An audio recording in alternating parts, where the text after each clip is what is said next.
किसी ने बड़े कमाल की बात कही है कि दर्द एक संकेत है कि आप जिंदा है, समस्या एक संकेत है कि आप मजबूत है और प्रार्थना एक संकेत है कि आप इस दुनिया में अकेले नहीं हैं। नमस्कार साथियों, मैं हूँ चंदूराज मोटिवेशनल। एक शिष्य जो आश्रम में रहता था, बड़ा गुस्सैल स्वभाव का था, जो उसके बाकी साथियों से झगड़ा करता था और कुछ भी उल्टा सीधा कह देता था।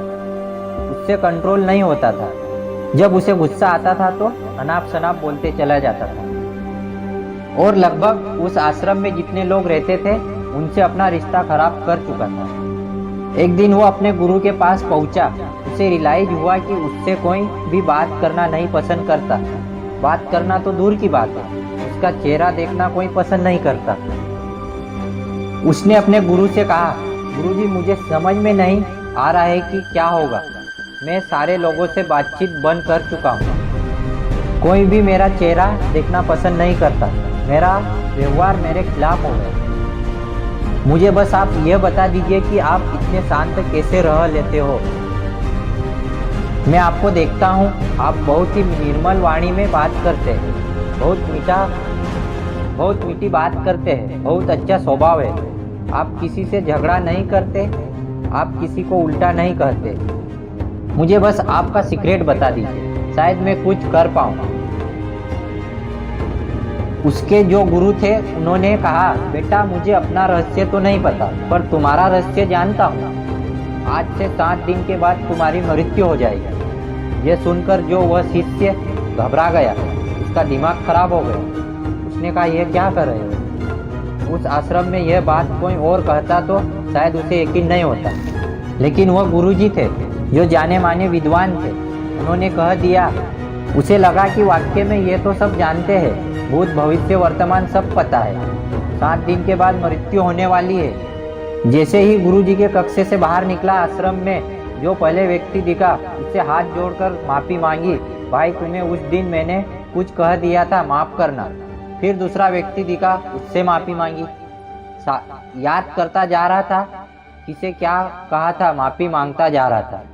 शायद उसे लग रहा था, अब उसे लग रहा था समय ही नहीं बचा, दिन खत्म हो रहे हैं। किसी से उसने उल्टी बात नहीं कही। अगर उसे कभी गुस्सा आया तो उसने अंदर ही अंदर उस गुस्से को पी लिया, उस घूंट को पी लिया, लेकिन बोला कुछ नहीं। वो 7 दिन के अंदर ही अंदर सारे लोगों से माफ़ी मांग लिया। लोग समझ नहीं पा रहे थे कि क्या हो गया इसको। पुरानी बातें याद करते जाकर माफ़ी मांग लेता, भाई मुझे माफ़ कर देना, मुझसे गलती हो गई, मैंने पता नहीं क्यों कह दिया, तुम्हें ऐसी कोई तो बात नहीं थी। 7 दिन पूरे हो गए। गुरुजी के पास जाकर गुरुजी को प्रणाम किया। अंतिम परिणाम स्वीकार करें। आपने भविष्यवाणी कर दिए, आपने बता दिया कि 7 दिन में मृत्यु होने वाली है। आज मृत्यु का दिन है।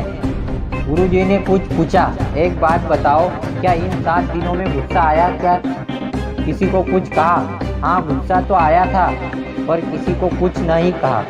अंदर ही अंदर उस घूंट को पी लिया और उल्टा मैंने तो जाकर लोगों से माफ़ी मांगी ताकि किसी को बुरा कह दिया हो तो अब अंतिम समय में माफ़ कर दे प्रभु।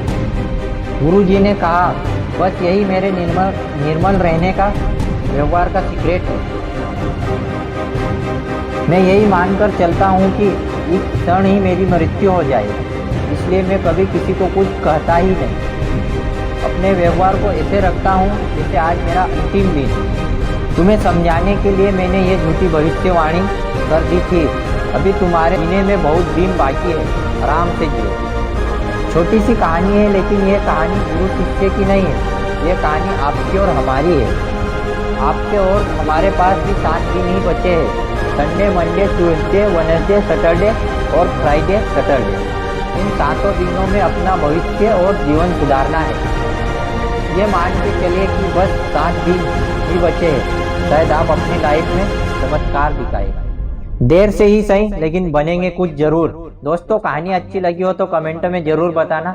मिलते हैं अगले वीडियो में, तब तक के लिए जय हिंद।